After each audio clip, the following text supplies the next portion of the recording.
Well, in a moment or two, we're going to welcome Ian on stage. And I met Ian this morning, but Claire has been doing all the hard work of kind of researching about how we respond as a church to a really big issue that's in our culture, which is the issue of pornography. And we're a bit apologetic in one way and not apologetic in another way about taking some time on Sunday to look at this issue, an issue that you might think, oh, well, why don't you run a seminar on that? Or take it, because isn't church a place which is really reserved for devotions and for worship, but thinking about all that's good and lovely and pure and all that kind of stuff. So why do we need to think about this subject on a Sunday?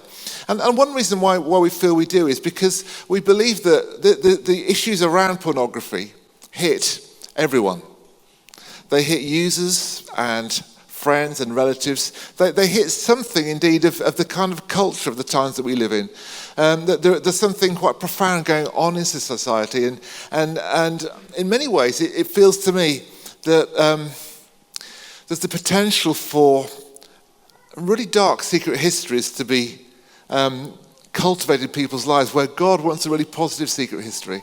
There's a potential in our culture for people to start to depersonalize one another, to treat men and women as things rather than as sacred, created in the image of God. And we believe that there's not just human and sociological issues at stake here, but spiritual ones. And so it's with a certain amount of in a way, reluctance, but also a feeling of a huge priority to look at this issue today. And we're really grateful to Ian and his organisation. We'll hear more about that later on, but of really bringing a message that is biblical, life-giving, hope-giving, not just perhaps for us in this room, but for people across our nation. So let's give Ian a really big round of applause.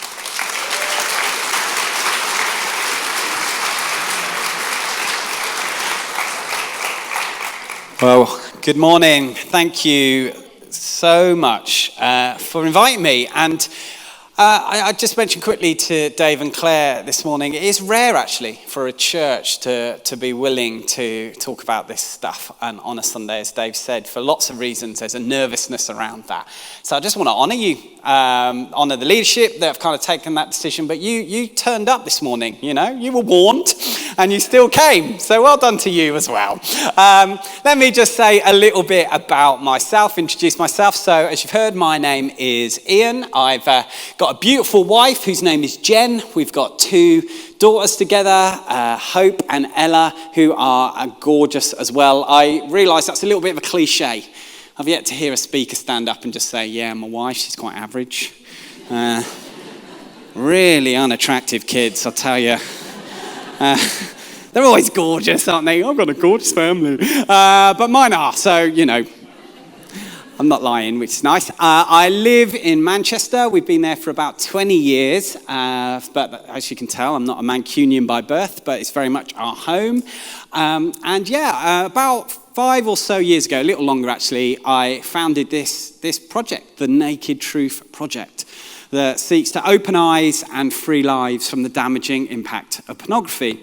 And let me just briefly explain what I mean by that. Open eyes for us is education and awareness work. So really from the very beginning, we've been involved in just trying to engage people who maybe just think porn's, what's the big deal? It's a bit of harmless fun.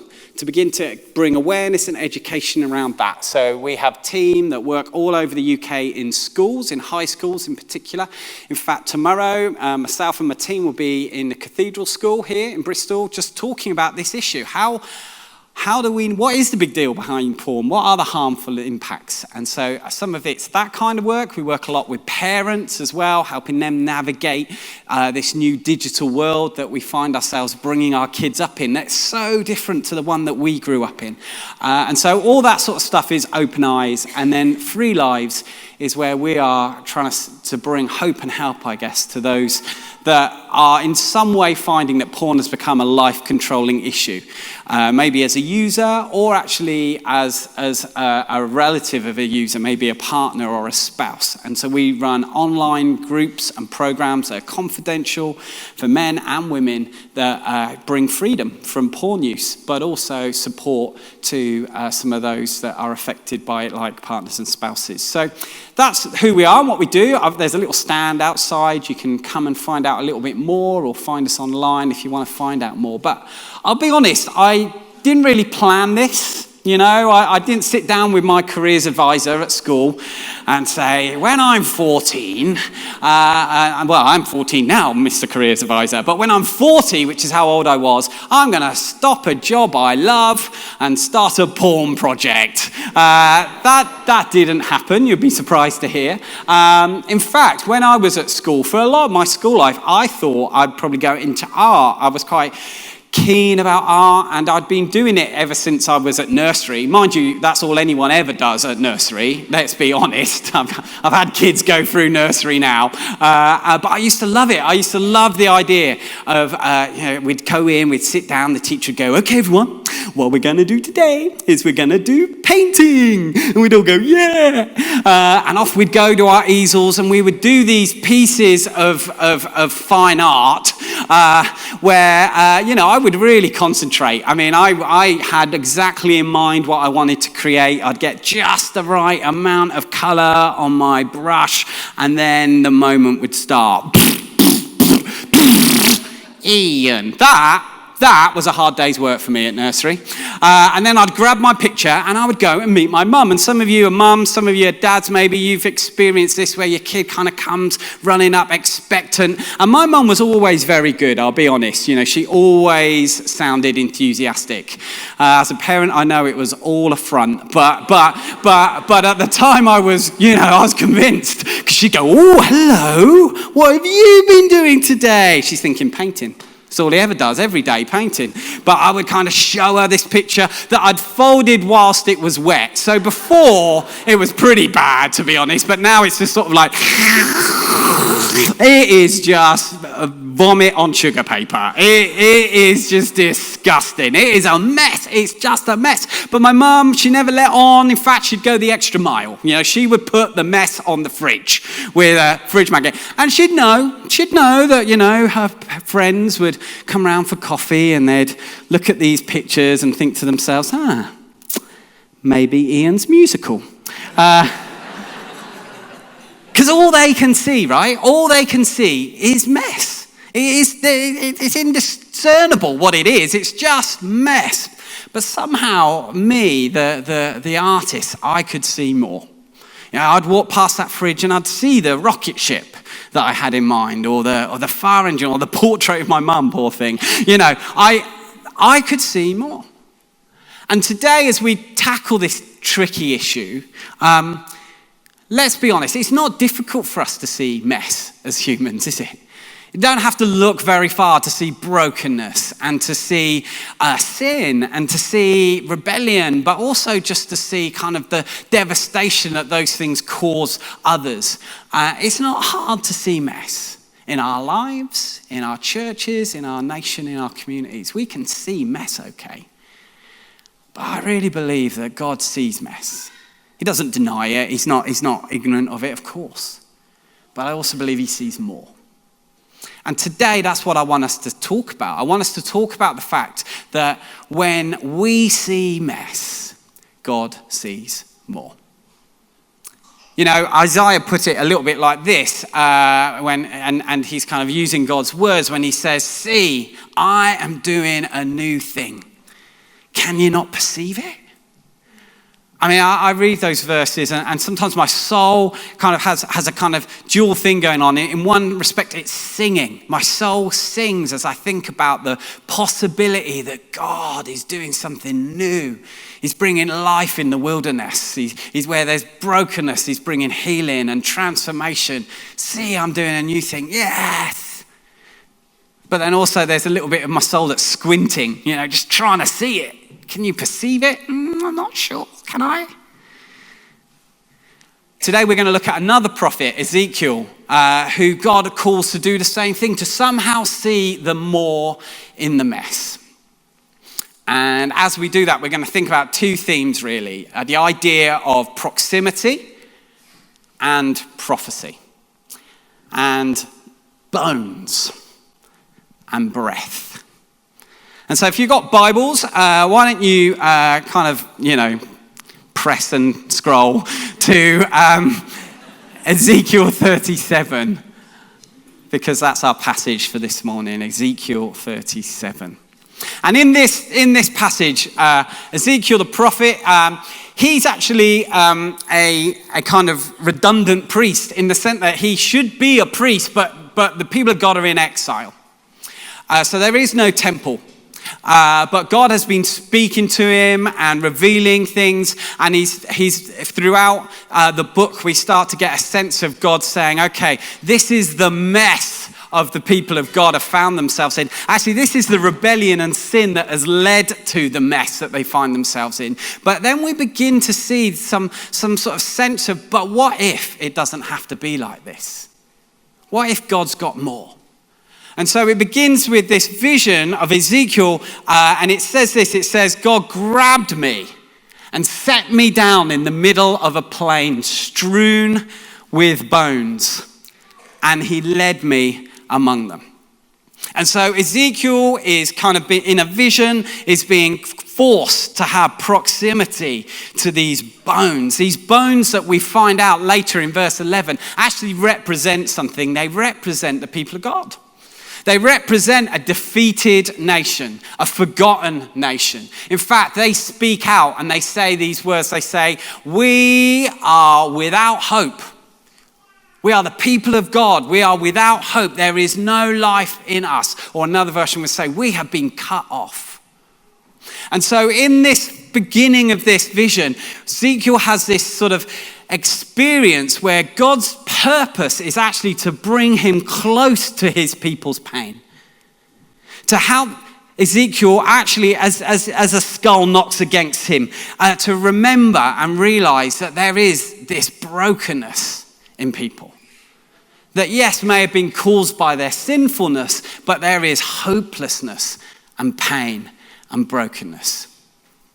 And as we think about this issue of pornography, we of course know that's true here too, don't we? We know that this is something that, yes, is wrapped up in kind of sin, but it's also, there's so much brokenness. There's so much hopelessness. For me, in my experience, I felt God actually grabbed me and placed me in the middle of a load of brokenness. It wasn't my intention. I didn't set out for it. But in 2007, my father got arrested. And he got arrested for having indecent images of children on his computer. And he was Christian. He was on fire for God in so many ways. But he had hidden decades of addiction to pornography that towards the end had spiraled and got monstrous and ruined the lives of so many people, including his own, but so many people. There is so much brokenness that sometimes is uncomfortable for us to face, but this is what God does with Ezekiel. He leads him amongst this. And so I'm just going to take a moment, and we won't rest here for long because I do want us to see what God wants to say about them more, but we have to have proximity to the mess sometimes. We can't live in denial. You can't prophesy and be in denial. You can't do the two.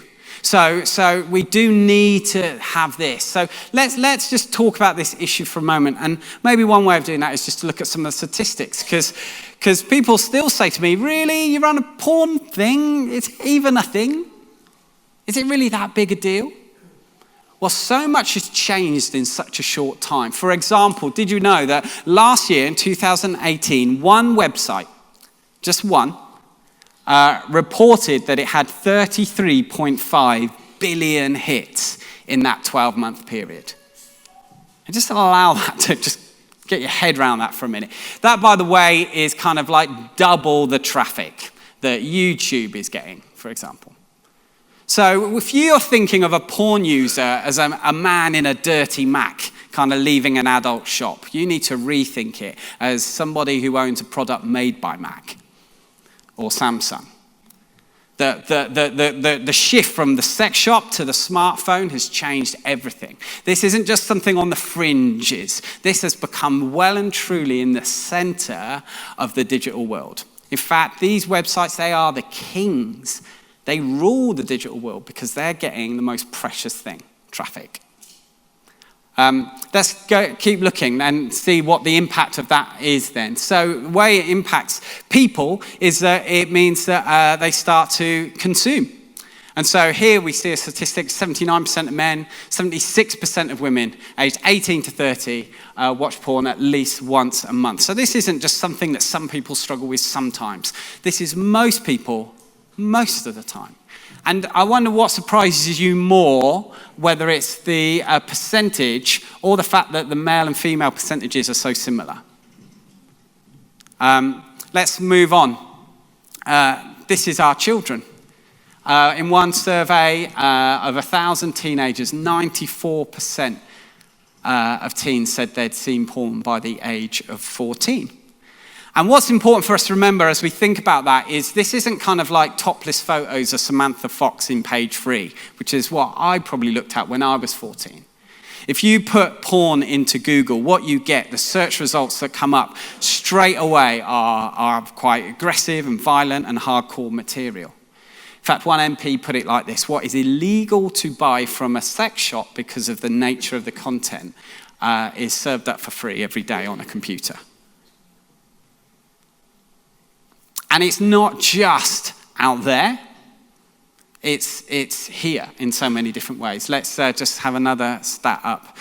This is a survey that I did with young people when we were in schools and things like that. So the one on the left here, that's a sixth form college in a very posh, a kind of fee-paying school in London.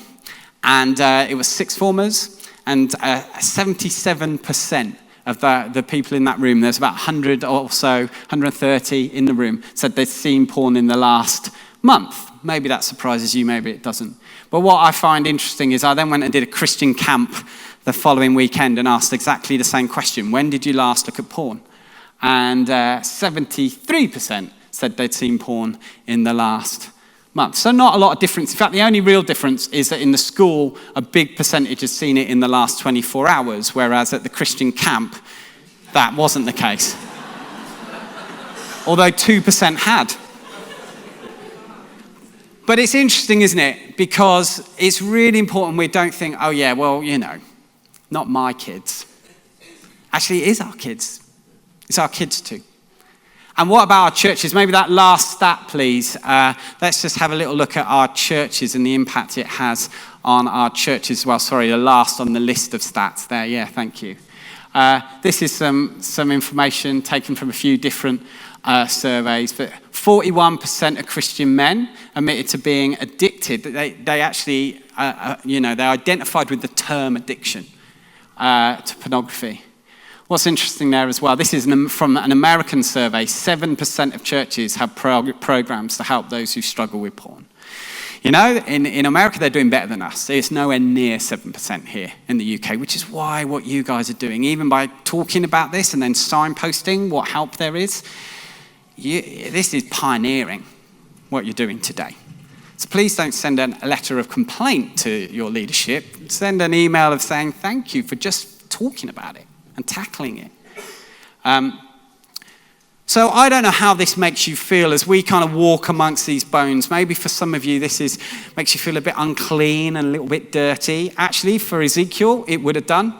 As a Jew, being so close to a corpse, it actually would have made him ritually unclean. Not sin, that's different, but it would have, it's uncomfortable and inconvenient, isn't it? It was certainly for Ezekiel. But also heartbreaking. Yeah, it's heartbreaking. It would have been for Ezekiel. His people crying out, desperate, hopeless. And maybe you feel some of that. Your hearts are just like, oh, what is happening to our nation? What's happening to our culture? Someone should do something. But maybe some of you are the bones. You're not just walking amongst them feeling their pain. You are the bones. You're like, this is me. I feel like I have no hope. I feel like it's my life. I feel cut off. We have an amazing woman on our team called Bethany, and she's been involved in all sorts of different ways with our work. And at the moment, she's kind of getting Naked Truth going in Scotland, and she does a lot of our school stuff. But her story is that she grew up in a Christian family. She knew and loved Jesus all her life, really. But in her teens and then her 20s, she became addicted to pornography. It became a life-controlling thing for her. She describes just that desperation, that hopelessness. She talks about times when she was studying theology at Durham University, where she would leave a lecture early on atonement and then go home and watch porn because she couldn't wait. And then she would be crippled with shame and hurt and frustration and self-hate. She very much echoes the words of those bones. And maybe you do too.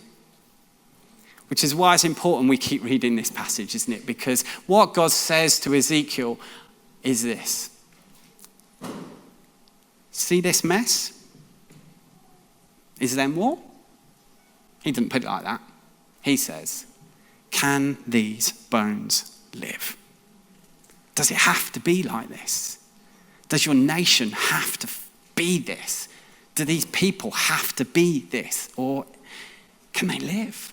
Is there hope? Is there life? And Ezekiel's answer is interesting because it's a great church leader answer. I'm a church leader. I'm allowed to say this. Because his answer is very like, well, only you know, Lord. Which means I do not have a clue. I'm lost. I don't. I'm cynical. I'm unsure. I'm feeling like confused. So it's all on you because I don't know. But then God's command to Ezekiel are these words. He says, I want you to prophesy. I want you to prophesy to the bones. Let me just read that to you. He then said, verse 4-6, he then said to me, prophesy to these bones and say to them, dry bones, hear the word of the Lord. This is what the sovereign Lord says to these bones. I will make breath enter you, and you will come to life. I will attach tendons to you, make flesh come upon you, and cover you with sin. I will put breath into you, and you will come to life. Then you will know that I am the Lord. Remember, Ezekiel, this is happening when the Jewish people are in exile. In other words, they are living out the consequences of their own sin and their own mistakes and their own rebellion. And God isn't forgetting that, but he's not ending it there. He's not ending it with their mistake and their mess. Instead, he says, I will put life into you. I'm going to change this. I'm going to bring something different into this situation. But he partners with Ezekiel in it, and he says, I want you to prophesy. I want you to have a part in this. Now, prophecy is a funny word for us, isn't it? Because depending on our church background, it means different things. Maybe you were brought up being sort of taught, if you were taught anything about this stuff, that prophecy might have been something that sort of ended with the disciples. Maybe you're the kind of person who has, you already had 7 visions before your breakfast, okay? Maybe you're in between, So let me bring a way of defining prophecy that I think actually we can all kind of share today. It's simply this. What if part of what prophecy is when we begin to write a better story? When we write a better story for our lives, for our families, for our nation, for our church, when we begin to pray and imagine, what if it doesn't have to be like this? What if God could breathe life? What if this could look different? What if transformation and freedom and forgiveness and healing, what if they could be realities? What do I have to do? Yes, I've got to pray, but what else needs to happen? Do I need to be brave? Do I need to actually start to practically put some things in place or start to get involved with something? That's what prophecy can mean. It can mean when we actively engage in writing a better story using our imaginations and our hands and our hearts. And that's what we see happening, is he begins to prophesy. And as he does so, bones start to rattle. And then it says that muscles come and form. And then there's tendons. And then there's flesh. And there's this restoration, this kind of transformation that happens. And it's brilliant. You know, in our work, we are seeing that all the time. And one of the things I love, actually, even in this passage, which I find helpful anyway, and maybe you will too, particularly if you feel like the bones, is that even in this vision, there's a bit of process involved. Did you notice that? Did you notice that it was bones and then muscles and then there was flesh and tendons and those things? They didn't just happen like that. It wasn't like they just went boom. There was actually a bit of a journey, a bit of a steps to it. And we certainly find that when it comes to looking for healing and freedom in people's lives, it's helpful if we acknowledge there might be process, there might be journey. But when it happens, it's beautiful. The other day I was reading some feedback from one of our groups. We run these online confidential groups for men and women. You join a group, it's like a video group, and it's facilitated by one of our team. But you're with like maybe 4 or 5 other people who are in the same boat as you. You're struggling with porn and you want it to stop. And people join through a phone or a laptop. Some people nobody knows apart from the people in the group that they're even part of a group like this. They sit in their car at lunchtime and join their group and no one else knows. So it gives people accessibility and anonymity that I think is so important. But what we do is after a while, after 3 months, 6 months, a year, we check back in with those people and say, how are things and what's going on? And we had some of those forms come back to us recently. And one guy was talking about how after 6 months, he'd stopped using porn. He hadn't used porn for 6 months, which is the longest time ever. He's like, in decades, that is the longest amount of time he's not had porn in his life. And he is blown away by that transformation. He says it took time. It didn't happen overnight. You know, there was a process and a program that he went through, but it was life-changing for him. He talks about how he was in a prison cell of shame and hypocrisy and sin, and that his porn use, to use his words, had kind of got him in lockdown in that prison cell. But then he says this. He says, it has been a profound freedom. One that I've dreamed of but doubted could ever become my reality. Because when we prophesy, when we're willing to imagine what could it be, God does bring transformation. But I don't know if you noticed, but it doesn't end there. Ezekiel doesn't just stop with the bones. In fact, it says that the bones come together, the transformation, the recovery, it begins to happen. But then it says, but there was no life in them. And so God says, prophesy to the breath.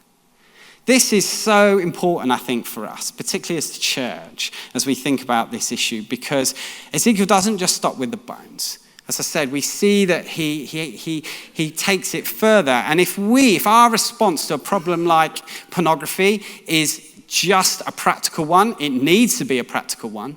It needs to be about the bones.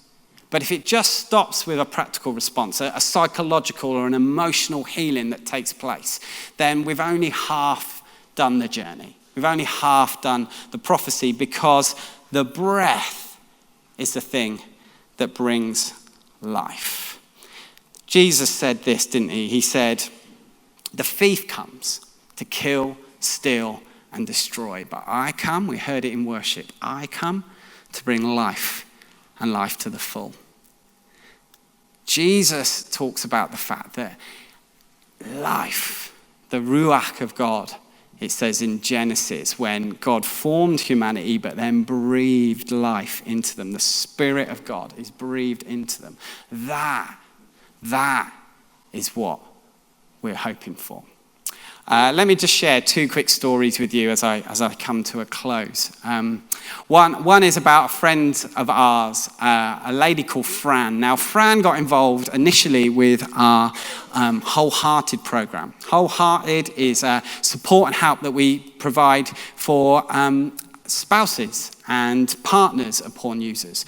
If you find out that maybe the person that you've been living with your whole life has been hiding something as significant as an addiction, that impacts you in so many complicated ways. And although that person needs freedom and healing, actually you do too. You need support, you need healing. And Fran was one of those people. And she began to get that healing and that help. And it was beautiful. And she describes how, what safety it gave her and what hope it gave her. But she wasn't a Christian. And then she found out that we were doing an event. And actually, it was an event in Cardiff, so not a million miles from here, for church leaders about pornography, training church leaders on how to talk about and tackle pornography. Now, if there is an event that you want a seeker, I'm not a Christian yet, I'm just exploring about God to come along to, Alpha's quite high on the list. Porn conference for church leaders, maybe a little low on the kind of seeker-friendly scale. But she came along. She came along with her husband, who himself had kind of processed and found a lot of healing from his addiction, which was brilliant. And then we were together as leaders. We were just praying about this issue. We were praying and asking Jesus to bring change and transformation. And it was so interesting because she turned to one of our team and she said, "How do you become a Christian then? Is it like a course or something?" And we obviously then started having more chats about it that day. And what was really interesting for both of them is like they both basically said this. They said, look, we've had so much healing and we needed the healing, but we realized actually more than that, we just need him. This is the breath. We can go so far, but Jesus breathes life to the full. He brings forgiveness for the shame and the rubbish we feel. Bethany, I mentioned to you before, she did this courageous thing where she went and spoke to a small group leader and she just said, listen, you're probably never even going to want to talk to me again after I tell you this, but this is what's been happening in my life. A decade of looking at porn, hidden it away. And her leader, this small group leader, just started crying. And Bethany is interesting because she says, the reason I went to that leader wasn't because I thought she'd get the porn problem, but I just knew she got me. I knew she'd been cheering me on in every other area of my life. And this lady then was crying, the small group leader, and she said, yeah, I get it. I know. I've been there too, actually. And over time, they began to walk that process of the muscles and the tendons and then the flesh. And Bethany began to reconnect with Jesus in a way because she started to experience forgiveness that she just didn't know while she had these emotions feeling like, I don't feel like I'm a proper woman because I'm looking at porn, and I don't feel like I'm a proper Christian because I'm looking at porn. And all that stuff, Jesus just started to heal her and wipe away and just started to say, this is who you are. I love you. You can be forgiven. I have life and life to the full for you. For you. And now she works for us, talking about porn, bringing hope and healing to others, because this is what God does. Final short story I want to tell you about as we start to think, what does this mean then for me? On the screen there's this lady called Louise, and let me just tell you who she is. This is Louise. She's from Wolverhampton. And I read about her in the news, actually. And this is her giving an interview on kind of BBC News. She's a hair salon owner in Wolverhampton. And I don't know if you remember, a number of years ago, there was a load of riots that happened in some of our cities. In Manchester, I imagine probably here in Bristol too, where there was just some stuff that happened, and throughout this country, there were kind of like riots, and people started looting shops and smashing windows. People would go into kind of JD Sports and kind of nick the trainers and all that kind of stuff. Do you remember this happening? And what happened was that mostly people in those shops would just hide because they didn't want to get hurt, and who can blame them? Hide behind the counter, take whatever you want, mate. But Louise Johnson was different. She stood outside her salon, the salon that she had built up over 20 years, and she waited and she watched them come closer and closer and closer and closer. And when they were near enough, and she could say it loud enough, she said this. She said, "You are not having my shop." And these people, this mob, were kind of looking at her going, And they just went on to the next shop. But I remember this story partly because there was just this defiance, but also this ownership that I loved. Jesus said it. We've talked about it already. The enemy comes to kill, steal, and destroy. Without question, he uses porn to do that. The enemy is using pornography to destroy marriages and ministries, to steal from families and futures. And God says to us, come on, partner with me in prophesying something more, something better. Don't ignore it. Don't despair. Instead, see more and begin to prophesy. But part of that, I think, is where we just say, no. You're not having my family. You're not having my church. You're not having my generation. You're not having my future. And so maybe the first step of our prophecy, even before we begin to imagine what could be, is simply a no. A no. Enough. And so I want to ask you whether you could join in that no, so that we can begin to prophesy a bigger yes for people's lives, a bigger yes for our own lives, a bigger yes for our church and for our nation. And so I'm sure we're going to do some worship and ministry stuff in a minute, but now in fact. So why don't we stand? And I just want to kind of give you an opportunity just with God. And don't worry, I'm not going to now ask, put your hand up if you're struggling with porn. We're not doing that. Okay, so don't panic. What we're doing actually, I think all of us, is something that anyone in this room could do, which is we want to say no. No to the enemy that comes to kill, steal, and destroy. We want to stand against him on behalf of our families, on behalf of our futures, on behalf of our church and our city. But also we want to then begin to say a yes to Jesus. What could be? What does prophecy look like? So why don't you just close your eyes for a moment, and we're going to just ask Jesus to come and begin to lead your thinking and your imagination. Even now in this moment, to begin to prophesy. I want you to begin to imagine a life, just one life. Maybe it's yours. Maybe it's your kids, as you think about their futures and the world they grow up in. Maybe it's people in the small group that you're part of, or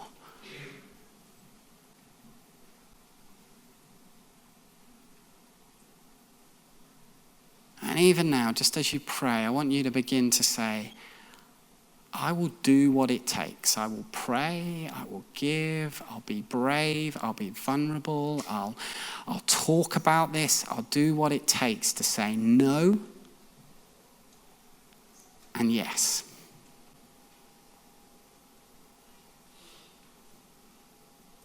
Begin to ask the Spirit just to lead you. What's he saying now?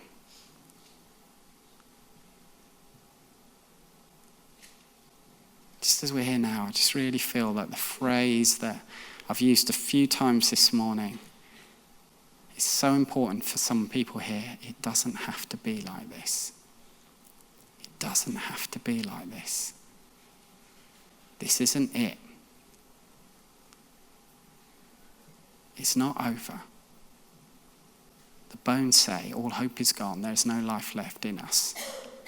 God says, these bones, they're going to live. God says to you, your life doesn't have to be like this. There's forgiveness. There's hope. There's transformation. There's life. Some of you are partners and you're going, my goodness, it's all destroyed. It's wrecked. I can't see a future. God says there is a future. There's a process. There's a rebuilding that might need to happen, but there's also life. There is life. There is breath. There's a future.